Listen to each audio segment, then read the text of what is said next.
Well, welcome to Coffee with Casey. But we're going to talk about the opportunities in the market today and some of the new strategies that are taking place. And again, I'm going to have a little section for the agents where you need to retool your business. We were doing this, now we're doing that. So there needs to be some, you need to evolve as the market evolves. But first, let's go to the opportunities and let's take a look at what the market is actually doing. Let me share my screen real quick.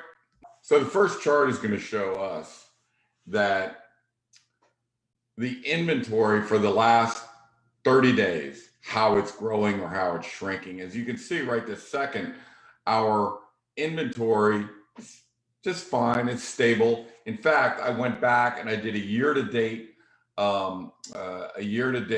bring down of where we are with our inventory in Vienna, Fairfax County, Loudoun County, Prince William County, and Arlington. Now, everybody's within 2 or 3% up or down in their inventory from the 5-year average. So let's call that average inventory. We don't have a lot, we don't have a little, we've got right about where we normally are on a 5-year average. So, good to go as far as that is concerned. The changes are happening when we look at the homes under contract, and where they are. We know that that is a big driver. So if there are 10 homes on the market, how many of those homes are under contract? If there's 60% of them under contract or above, that's a clear seller's market. If it's 60 to 40, that is a neutral market. And if it's under 40% of the homes are under contract, that is a buyer's market. Okay. So let's take a look at where we are. So Arlington is in a neutral market. McLean, that's a buyer market right there. Already started, one of the first buyer's markets we've seen. Neutral market here. All these are neutral, but they're strong neutral markets everywhere from Oak Hill out to Haymarket. Percyville is exactly at 50%. So we're kind of looking at half those houses that is clearly a neutral zone. Neither buyers or sellers have control of that market. This is where it was in April. So if we look at the blues, that is today's under contract numbers. Look at where it was in April. Now, if you were a buyer and you were a buyer in April of this year, that's pretty discouraging that, 8.3% of the houses are under contract. In some of the markets, we look at it on a week-to-week basis, 100% of the homes were under contract. So if you were trying to buy a house, this is extremely intimidating.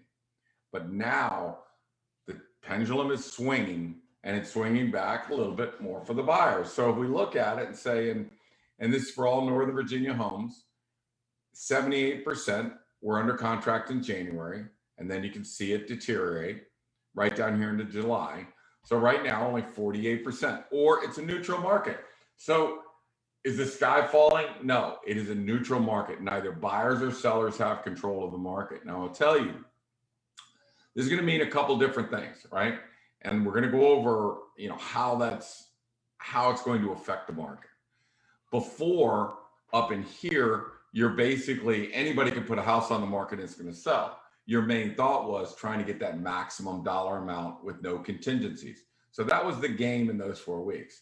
I will tell you that right down in here, when half the homes are under contract, this is a kind of market that produces a lot of failures, a lot of withdrawn contracts. We'll look at that a little bit today.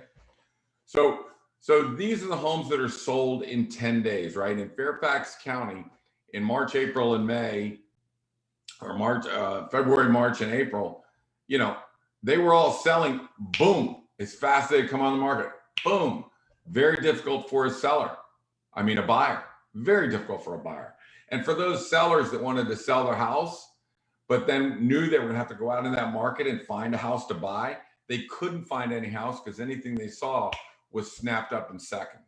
So they wouldn't put their home on the market because they had no confidence they could find a house to buy, right? Those times are changing. But look at how far it's fallen. So last week, 18% of the homes that were listed between July 1 and July 8. Now think about this. 80% of the homes sold. 8 out of 10 sold in the first 10 days. This last week, from July 1 to July 8th, only 18% of the homes went under contract as of yesterday. So you know, there's a big change. And what does that mean? That means now there's inventory on the market. Now you can take a breath. You don't have to rush out the door. There's changes for the sellers and changes for the buyers that we need to talk about. All right. This is the Vienna chart actually, and you can see that in Vienna, if you're trying to buy in January, February, everything was under contract in the first 10 days. Advantage seller. Okay. So now let me give you, now here's the bad news. And it's not going to affect any of you because we're going to make sure we stay up on top of it. But this is the withdrawal rate. So normally in 2017, 46% of the homes over $1 million in Vienna withdrew unsold. That means that 46% failed to sell their house. Now, what does that mean? You had to prepare it. You had to show it. You had to go through all the degrading things about people walking in and not liking your house. It's horrible. It's a long 3-month, 6-month process. It's frustrating. It's dropping prices. It's listening to excuses. It's putting up with agents. It is a nightmare. So 46% of the people in 2017, 2018, by 2019, it's still 40%. 4 out of 10 houses failed. And I watched them. I would go into a listing appointment. I would say, this is your number. Another agent would come behind me and say, this is your number. They'd go on at that number. And I tracked them all. I tracked every one of them. The carnage that happens to the sellers that overpriced their house is terrible. Instead of getting 1.3, they end up at 1.15 because the time, the energy, the mental, just sapping of your mental strength. And before you know it, the house is whirled down and then somebody makes an offer and you take it. 150,000 less than you should have, right? Either that or you just withdraw the listing. So I'm telling you that's coming back. So it was 40% in 2019, 30% in 2020, 16% in 21. So as you can see, the more success people have selling their homes, the fewer homes withdrew, right? Now we come to here. This is the first half of 2022. Remember, where 100% of the houses were selling in the first 10 days, right? Those days are gone, right? So now you have to be really smart. Now we have to have people need to retool their strategy on how they're going to handle this, right? Because they're not, we're going to go back to 40% of the homes listed in the second half of 2022 are going to withdraw unsold. My job is to keep you guys out of that 40%. That's what we try and do. That's why we come on here every Thursday and talk about strategies and how you change and, you know, where the benefits are and how the market's moving and what you can do to, you know, to combat that, right? So let's look at this. Sellers. Oh my gosh, the buyers aren't here. Well, let's take a look at where we are. Let's assume, because I took the started here and I applied the appreciation rate to what that house was worth back in 2000. So if you just apply inflation rate, it's $1.1 million, right? All right. So back in 2019, we're all about the same. But you see what happened in 2005? And that's what happened. Now, do you see what happened in 2022? Right? It's gone up $275,000 above where it would have adjusted for inflation. Of course, people want to sell and get that big number, right? But here's the deal. So the strategy is now a lot of people are going to see that number and they're going to try and push it. Good market. Let's go to 1.4. I want 1.45. I want 1.5, right? Well, pigs get fed, hogs get slaughtered. We need to be smart about this market. We need to capture as much of this $275,000 bonus premium that we're selling at, right? Because as you can see back here, it doesn't stay. It doesn't stick around, right? So let's say we get 1.35, right? We're still $250,000 above. So as everybody else is pricing it higher, waiting for the premium, you price it a little more conservative, get it in there. Now, once we price a house, then we test the house and we do the predictive analysis. And we've talked about that a lot. And I'm not going to really get into a lot of that right now, but But we know whether we're at the right number before we launch that listing. But the strategy will be, don't tempt the market. Try and capitalize on as much of that $275,000 premium as we could possibly get. Because as you see here, every time it goes below value, it'll come up. Every time it goes above value, it comes down until it overdoes it and then comes back up. I mean, look at how this thing zigzags along the value of the house until 2019, right? So anyone doesn't take a financial genius to know what's going to happen after 222. Now, do we panic? No. I'll tell you why. Because back here, we thought the financial markets were collapsing, right? The federal government opened up the supply of money, huge buyer pool, ran the prices up. Then, as they were starting to slide, they shut the buyer pool down by over-requiring, making very stringent requirements, and then took the buyer pool from here to here. Now, at the same time, Lehman Brothers was going bankrupt. Bear Stearns was going bankrupt. There were big companies falling that you never thought could fall. So this was a terrifying time right in here, right? I don't think I see that right now. I mean, we still have a ton of jobs, ton of technology, especially in our area coming in. We're not just the federal government. We're now, high tech, and plenty of high tech companies coming out here. Their executives are used to living in Seattle, LA, Silicon Valley. So these prices don't bother them out here, right? So I don't see this falling as much. And I do see this going up. So I don't think that the administration has any grasp on the economy and inflation and the oil. So energy prices are going to go up. That goes with inflation and then eventually interest rates. But let me tell you something. Right this second, interest rates, when we checked, they are at about 5% to 5.125 for jumbo financing, right? Believe it or not, but conforming, which is under like $674,000 loan, that's even more expensive. That's maybe 5.5. But the jumbos are actually they're less. So 5%, 5.125, 5.25, somewhere around those low fives. So I'm going to use Sarah Mormon's tagline, where she says, marry the house and date the rate, right? So now is the time that the inventory is opening up. Now you can come in and find that house that you want. Now, because there's so many houses on the market, you may be able to negotiate. I'm going to tell this to sellers. If you're a good house and you're priced right, you don't have to worry about this, because I'm telling you, you will still go in the first, 7 to 10 days, or most of you will. So, what I'm saying is, buyers, there are a lot of people that make mistakes. They kind of overprice. It sits. Now that's you move in, right? Those are the homes you move in. The homes that have not been prepared for sale correctly. The homes that have been overpriced and undermarketed. The people that were too greedy originally and now they're scared.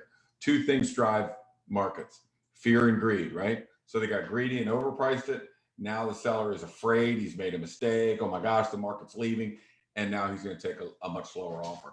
So when I'm going out looking with buyers, or I'm talking to buyers, my point to them, when we talk about the opportunities, it's time for buyers to come out and buy something, because they haven't had that opportunity. And don't worry about the prices maybe going down. You're going to negotiate a good solid price. You're just not paying $150,000 premium like they've been paying.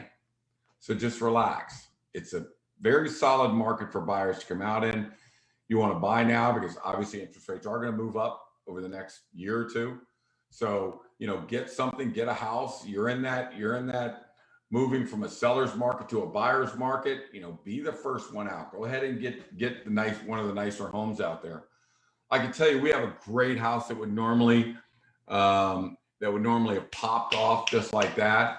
And it's going to take a couple weeks to get that going. So the buyers need to get out there. There are opportunities that you have not had in, I would say 12 months. All right. So let's get the buyers moving. This is why. Success rate, Fairfax County, 86% sold in the first 10 days.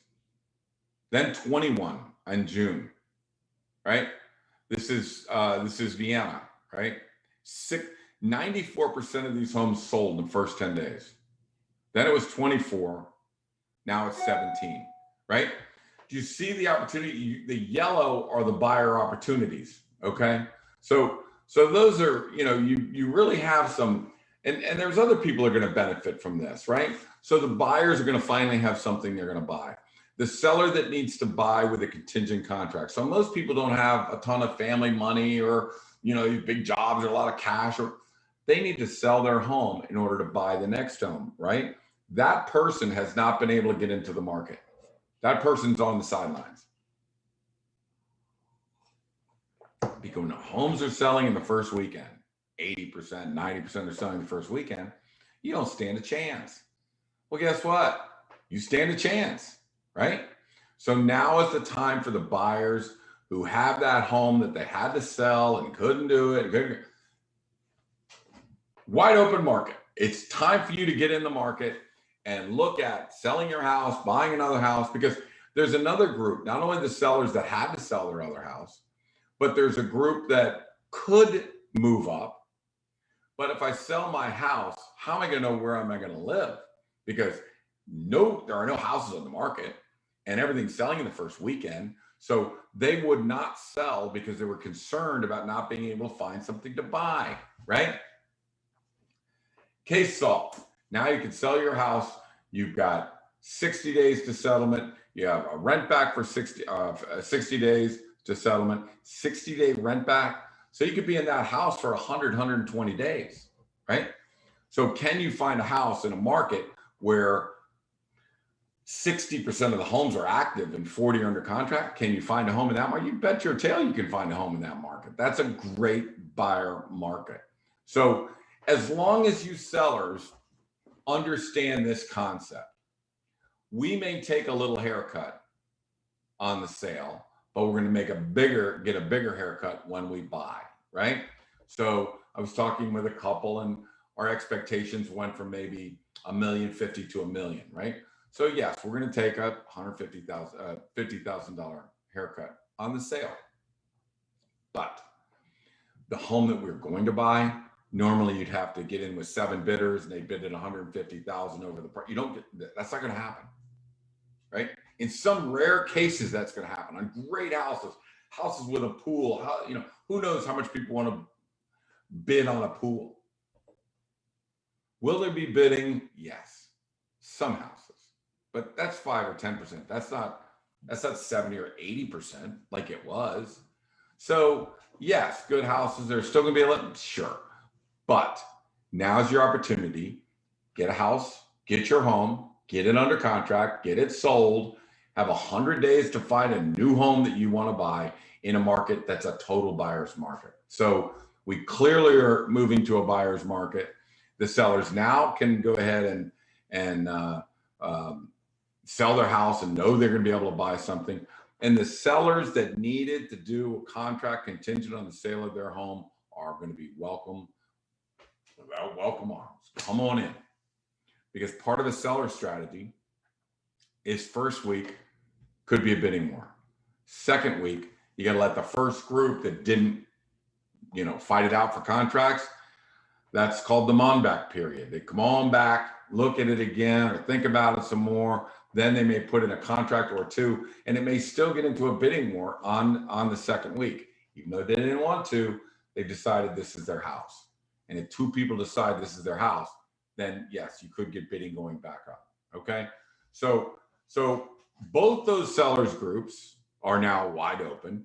The buyers that have been looking for a place, it's wide open. And now that let me tell you, the buyers that have been trying to find a home and just got tired or buyer fatigue, they decided to stop looking. You need to get back in the game. You realtors need to reach out to all of your clients. In fact, let me tell you what we're doing. We are, when we list a house for 1.55 million, the buyer pool may be 200 or 300 people. Well, back in April, it was 800 people. There was 800 people in that buyer pool. So what we're doing is we're not just sending all of our things about this house to the 250 that are in the buyer pool. We're sending to the 800 that were in the old buyer pool that have either given up or just said, hey, we can't find anything. Well, guess what? You can buy this house today, right? So we're going back and we're remarketing to buyers that may be gone, okay? So that's part of the changing strategy that you have to have in this market, okay? So, the strategy is sell at the end of the seller's market where we still have a $275,000 cushion. Capture as much of that as you can. Don't get greedy. Capture as much of this we can. And then go ahead. You may take a little haircut on the sale, but buy into the beginning of this buyer's market where you can go in and actually find a home.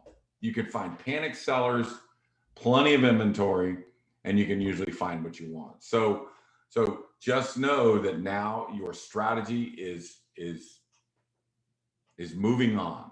Okay. The strategy is sell at the tail end of the seller's market, sell at the beginning of a buyer, and be a buyer at the beginning of the buyer's market. All right.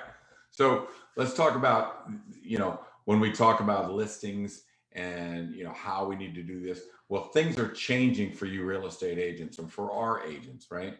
Before, you would be handling 100 calls a house. You would be handling 13, 14 contracts.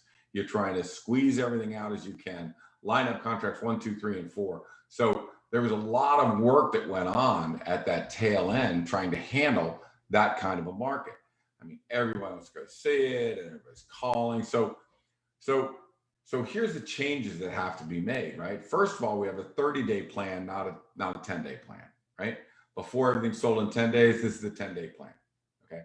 Well, we have a 30-day plan, So in our 30-day plan, we work for the wave on the first weekend, try and do everything we can in the predictive analysis to get that first wave to compete and bid and do all of that.